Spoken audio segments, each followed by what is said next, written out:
Bismillahi rahmani rahim. Alhamdulillahi rabbil alamin. Summa salatu wassalamu ala al-mab'usi rahmatan lil alamin. Muhammad ibn Abdullah wa ala alihi wa ashabi wa man tabi'ahum bi ihsanin ila yawmiddin. Amma ba'du. Assalamu alaikum wa rahmatullahi wa barakatuh. Aray ande kaden futtido hande ko le 22 mois de février 2025 ka julirde meden Masjid Ibadur Rahman do fi dars ji meɗen wowɗi ɗin e kala yontere. Hande haray ɗen jangude hadise capanɗe nayi e nayi e nder hadiseji temedereji ɗin. Oɗo kadi ko fillimo ko an abi hurairata, ittama e aba hurayra radiyallahu anhu, yurmede Allah woni e makko. Wiwɗen inde makko nden ko honno ko Abdurrahman bun Sakhru ad-Dawsi, ko non woni ko o wiyete. Haray abu hurayra on haray ko jammore, ko nelaɗo sallallahu alaihi wasallam woni ko jammunomo ɗum ɗo. Anna rasulallahi wo wonde man o nelaɗo Allah on, si inde nelaɗo wolama de ko sallallahu alaihi wasallama, ɓen ɓe jamɓe kisiye woni e muɗum qala ɓe maaki. Honɗum ɓe maaki, kala ko nelaɗo maaki haray ko e wattan hakkil ko yamirore ma haɗore. Si ɓe yamiri en haray ko nafoore ɓe wodani en ka aduna e ka lakara. Si ɓe haɗi en kadi haray ko nafoore woni ko wodani en ka aduna wo kala ka lakara. Ɓe yamirta en goɗɗum yen waɗu si wona ko naɓata en aljanna. Ɓe haɗata en goɗɗum kadi yen accu si wona sen acci ɗum ɗon en daɗa yiite yahen aljanna. Jon non o hadis ɗo ko ɓuri fewtude ko fof tentini non enen sukaɓe ashabab jeunesse o. Ɓe inni wo la an yahtatiba ahadukum, nde goɗɗo e moɗo yahata ka burure ka 2 heures, o feccoya leɗɗe, o teena, o rondo ala zaharihi ka ɓawo makko, o teenoya ton, o rondo, o feccira juuɗe makko ɗe leɗɗe ko ɓuri e sattude kon, o rondo ɗum ka hoore makko, o adda, o yeeya, o ñaama lakkere makko nden, sedi coggu ko o golli kon, wo hayrun lahu, ko ɗum ɓuri mo e moƴƴande, ko ɗum moƴƴanimo ka gurnam makko e ka lakara makko, ko ɗum moƴƴanimo kadi ka teddungal makko, ka dignité makko on, ko ɗum ɓurimo moƴƴande wo min an yas'ala ahadan, e diinde o toroto goɗɗo,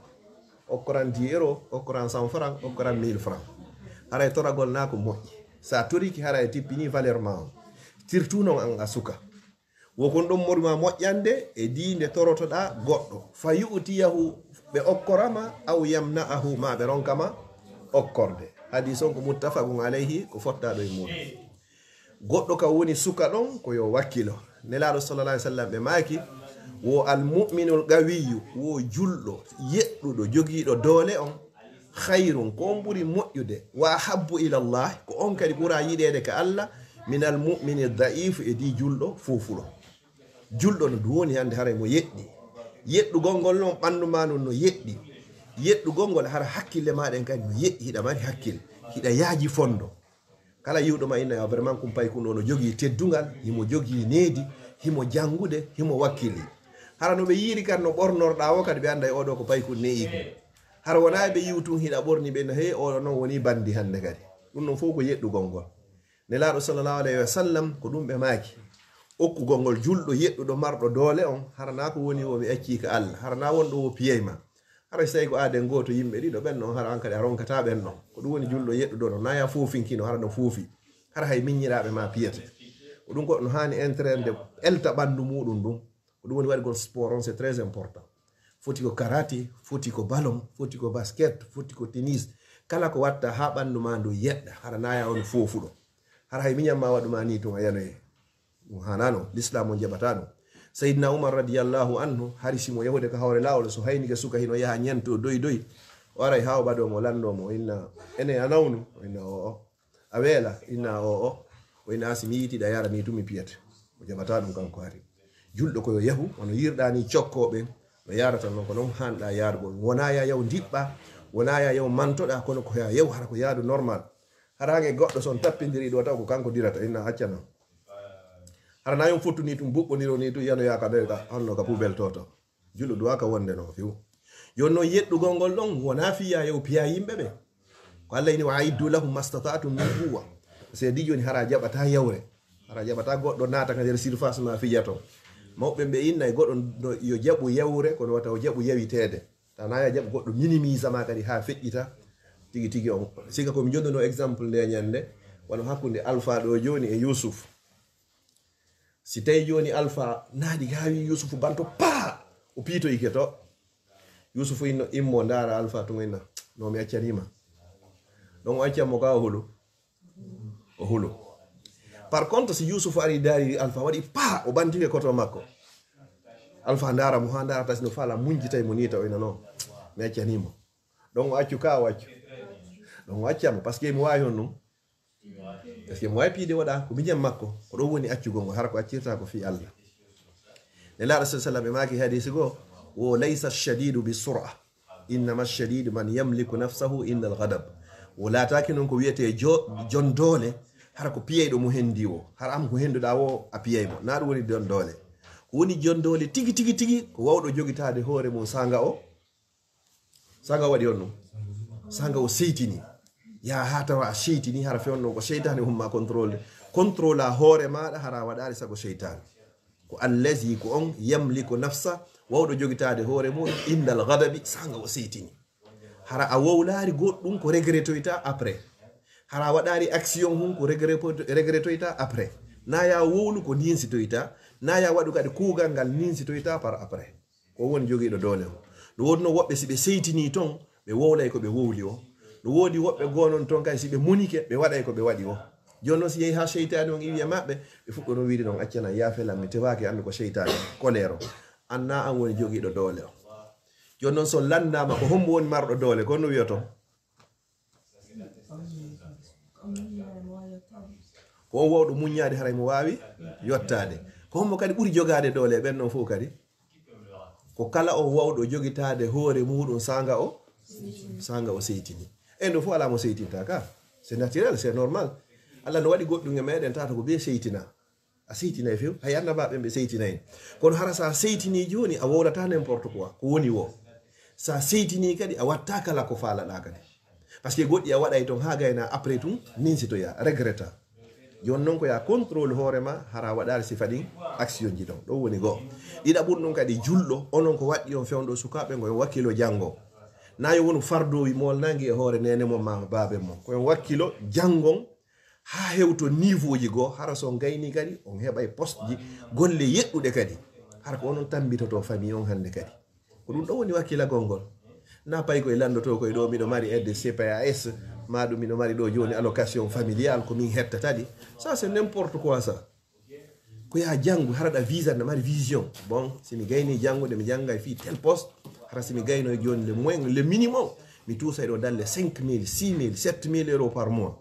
hara simi waɗi ɗum ɗo min e nene baba hande kadi onon fowte o yangguike trop fi amen joni min faala onon kadi yo fowto seeɗa minen kadi min ƴetta relais o hara naaray ɗo ɓiƴugol nene mum ɓiƴa babe mum ñande be ñande hara mara vision goɗɗo ko ɗum woni jogiiɗo doole o hara ko a ittay ɗo mone ittugol ngol mone noon na yawgol piya yimɓe ɓen ko aynugol min kadi mi janggay hande kadi hara baba dawata golloygol mi janggay hara nene dawata golloygol mi janggay tawa o misére komi tawi ɓe muɗum ɗo min kadi mi ittanayɓe ɗum ɗo mi fittanayɓe gondi ɗum woni ampular mi fittanayɓe gondi ɓe soñjike fi am fi yomi janggu ila mi woni bobo ha mi hewti ɗo min kadi inchallahu mi wakkiloto mi jangga mi heɓa golle yeɗɗuɗe mi golla hara kala ko ɓe landilam mi jonnayɓe ko woni jogiiɗo doole on ko ɗum nela islam maki wo hay so tawi noon ko ya yahu ka burure soppoya to leɗɗe adda yeeya ñammina ɗum hoore ma e ɓeygurema ko ɗum ɓurma moƴƴande e di a torade yimɓe ɓen ɓe maki hadis goo wo al yadul uliya jungo wongo dow ngon hayru ngon ɓuri moƴƴude minel yadi sufla e di jungo wongo ley ngo neɗɗo okkay ɗo on kon ɗon ɓuri moƴƴude ka Allah e di neɗɗo hendoto ɗon okkete ɗon ayi joni noon an ko ya eto wona hon ɗum jonnowo on okkowo on wona yewaɗu hoorema hara ko a woni okketeɗo hara an ko woni ñande ɓe ko albarka tum an kadi ñande goo ko ya abseti goɗɗo innama albarka hara ko an jonnimo o innama albarka hara wona ñande ɓe an ko yimɓeɓe jonne tun inna albarka o faami ono noon o hadis ɗo no concerne o moƴƴa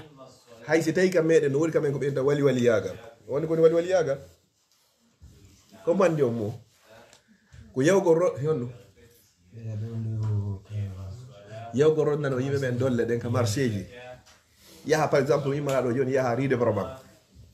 kala soduɗo ɗo joni hara mo faala ittude riide baraban naɓa place lits ma ɗum naɓa rogi ma naɓa gardi nord ara ɗon joni ƴetta dongal ngal rondoɗa ga hoore ma naɓa yoɓama 5 euro ma 10 euro hay siko waɗugol ɗum noon ko ɗum ɗon ɓuuri moƴƴude e dihon ɗum a toragol yimɓe ɓe toragol yimɓe ittay dignité teddugal ngal e maɗa neɗɗo torotoɗo kadi hara yo mara iman par ce que haray a jasini hoore ma toragol no satti moƴƴa moƴƴa no joni noon hay siko ɗen golle ɗo watta ɓay ko golle laj daguiɗe yaw waɗa ɗen ɗon kono wata toro yimɓe ɓe joni noon a yeyi ɗo zeni ɗum darino hara hunde nawna hay hunde no darina fi sabilillah donnez-moi 1 euro donnez-moi 5 euro ça c'est n'importe quoi ɗum ɗo haka waɗede joni noon ko honɗum evintinta fi wota woɗo e sifa ɗum noon ko son wakkilike on ko ɓe janggo kala faalaɗo aduna harɗa faala heɓde meilleure vie ko honɗum watta ko ya janggo siko lakara kadi falɗa ko honɗum watta ko ya janggo siɗa faala aduna wo lakara wo ko honɗum watta ko ya janggo ko honɗum waɗi si portoɓe no avance hande ko honno ɓe janggo dare joni kam jooɗi ɗo joni wadde ɗo layfu ɗo no andi combien de personnes woni daroɗen ɗo ni ha wonɓe Australie fewn ɗo fof no sifude en ɗo joni ko honɗum waɗi ɗum ɗo ko gandal ngal waɗi ɗum ɗo onon gay c'est possible wawon hewtugol ɗo surtout onon heɓaɓe Europe ɗo jandi Europe ɗo wawi jangude ɗo ha ñande gara ko goɗɗo e mo woni ministre ɗe ɗo ministre ka gouvernement ɗo par ce que on fof moɗon ko kaydiji leydi ni joguɗo fiya hewtu toon ko ɓe wakkiloɗa jangga enen ɗon sikka Amérique koɓe lamminani Obama ko ɓay himo laɓa ko fiyonno himo jangi il est capable himo gayna imaginez ɓalejo yo laamu États-Unis d'Amérique Maison Blanche mandat jeelu kadi 2 mandats 8 ans à la Maison Blanche ɓalejo d'origine africaine ga kadi na fiyimo laɓa na fiya yoni par ce que o jangi ɓe tawi ko capable engrais c'est possible hewtaɗo no wawi wonde ñande gara ko woni premier ministre Belgium pourquoi pas ko ya wakkilo jangga miracle wo ala e ɗum ɗo kono joɗagol fof fin ɗanagol tun e ñamugol tun ñande ɓe ñande nene inna waɗu a waɗata baba inne ya acco accata jamais a hewtoyta ko falla ɗo siɗa falano réussi sude e nder vima on fop la première des choses ko watta a teddina e paramɓe maɓe kala ko ƴettoyɗa hande kadi hara en hoyamma no weeli fi wonay facile kono so tawi a inni a jangga a réussi sa danta vie mawɓe maɓe no seytinama c'est impossible a ettoto ha força ha mais ça ne marchera pas ko kamɓe taw hara joni ɓernde maɓɓe nden no welti hara ɓe du'anadema yo Allah waɗ barke o boba yo Allah waɗ barke o mais si tawi noon bimbi hiɗa moniniɓe ha yoni kikiɗe hiɗa moniniɓe ha yoni ɓe duwantoma sa wattanade hakkille ko ɓe huuɗi hande kadi fi kala huɗatake ɗum ko entre parenthèse parent jo ko seytini ko ɓiɗɗo makko on waɗi mon o duwaka mo honɗum huɗugol o duwaka mo huɗude ko honɗum o torantom ko yo Allah fewnugo par ce que so fewino joni wattano bêtise ji ko woni wadde ko quel que soit no ardi ko waɗuɗo wu onon ɓiɓɓe ɓe min duwaka on huɗugol si min seytini ha komin Allah mi tori keɓa changeam o ɓiɗɗo an ɗo o jikku makko ɗo changeam o comportement makko ɗo Allah mi tori kema fewnanan o Allah maslihi li fi zurriyati Allah fewnanan ɓiɓɓe am ɓe ko on duwa goɗɗo hani ɗumannade on fami ko yon wakkilo jangon harana jangugol ɗo tun ha hewta ɗo 4e ma hewta 5e ɗo na bon joni mi faala orientade ya waɗo yaɗa enna 2 ans non wakkilo ha gayna janga ha hewta ya université yalta no woni poste ji gon ton ɗo sa gaynaɗi université a wata ɗi honno postile de fiya henno ɗi few no moƴƴi noon kadi sa waɗi métier c'est pas grave no moƴƴi kono ko ɓuuri moƴƴiɗi ko a janggu ha tawata tigui tigui on hande hara kala ka décision ji ɗin ƴettete toon fop hara an kadi hiɗa tawa ɗon sikka pourquoi pas ñande go no wawi arde ɗo joni hara ka parlement belge ɗo hara ko julɗo woni honno président parlement o wawi changé na bo joni ka l'école ji joni kala faalaɗo o taaray mono faala yo taar mono faala yo acci ɗum ko liberté da no wawi wonde ko woɓɓe jooɗi toon jangguɓe ha hewto e ɗin poste ji tawata joni kamɓe ɗum ɗon welataɓe ɓe décidi ɗon par ce que hay nokku ala koɓe haldi ɓe fotti ɗon yoɓe interdise ɗum wawi yahoyde ha ñande goɗo kadi woɓɓe go kadi yiɗuɓe on kilte ɗon tun hara ko kamɓe wonoyi toon ɓeyna ha vraiment en acciti faalaɗo o yo tiggo faalaɗo o yo accu ɗon comme wano wonire États-Unis a faala tiggo ɗo ta faala accu ɗon Angleterre gal la même chose o yi ko enen ɗo tun satti ko honɗum waɗi ɗum ko ɓayo noon o wakkilaki taw jangguɗon ha hewtoy ɗon dow ton so hewtoy joni dow ton hande kay tawi ka décision ji ɗin ƴettete ɗon fop onon kadi iɗon tawa ton hara voix mon on sa compte beaucoup o yeeyi piiji ɗin fof changé dare ɗo joni par exemple joni jonno exemple yo wona États-Unis avant oya arde ɗo honno Donald Trump hari homosexualité no légalisa ɓayo ari gonno oyni oyni o itti o interdisi kalne mo nangi hande kadi o sofinaymo lanni kanga so iwoyi ɗo joni ko honno waɗi so wawi interdisude son famille ɓay o jangi ha o hewtoyi ka décision ji ɗi ƴettete toon ñande ko mine wayde ɗo joni ko hombo woni ministre de la santé on ɗo ko Fatou Bari